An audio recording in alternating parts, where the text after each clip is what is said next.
नमस्कार दोस्तों, आज के हमारे इस वीडियो में हम आपके लिए बृहस्पतिवार व्रत की कहानी लेकर आए हैं। किसी गांव में एक साहूकार रहता था जिसके घर में अन्न, वस्त्र और धन किसी भी चीज की कोई कमी नहीं थी और वह साहूकार बहुत ही दयालु हृदय का था। परंतु उसकी स्त्री बड़ी ही कृपण थी, किसी भिक्षार्थी को कभी कुछ दान में नहीं देती थी, सारे दिन बस अपने घर में ही लगी रहती थी।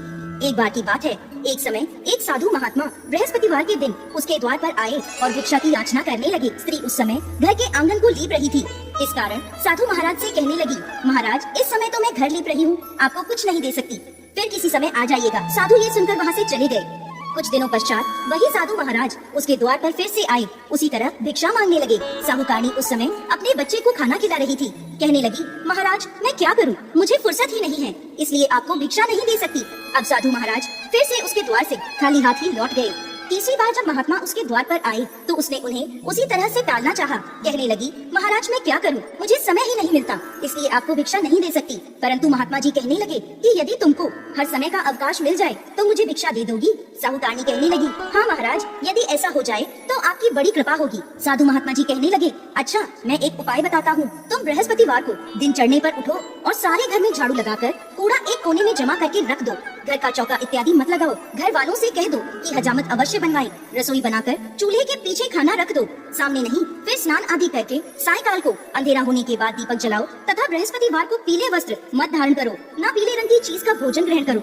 यदि ऐसा करोगी तो तुमको घर का कोई काम नहीं करना पड़ेगा, तुम्हें अवकाश ही अवकाश हो जाएगा। साहूकारनी ने ऐसा ही किया। वह हर बृहस्पतिवार को ऐसा ही करने लगी। कुछ समय बाद उसके घर में खाने को अन्न का दाना भी न रहा। थोड़े दिनों में वही महात्मा फिर आए और भिक्षा मांगने लगे। परंतु साहूकारनी ने कहा, महाराज मेरे घर में खाने को अन्न नहीं है, आपको मैं क्या दे सकती हूँ। तब महात्मा ने कहा कि जब तुम्हारे पास सब कुछ था तब भी तुम कुछ नहीं देती थी, अब पूरा अवकाश है तब भी तुम कुछ नहीं दे रही हो, तुम चाहती क्या हो। तब साहूकारनी ने हाथ जोड़कर प्रार्थना करी, महाराज आप कोई ऐसा उपाय बताएं कि मेरे पहले जैसा धन धान्य हो जाए। अब मैं प्रतिज्ञा करती हूँ, आप जैसा कहेंगे मैं वैसा ही करूँगी।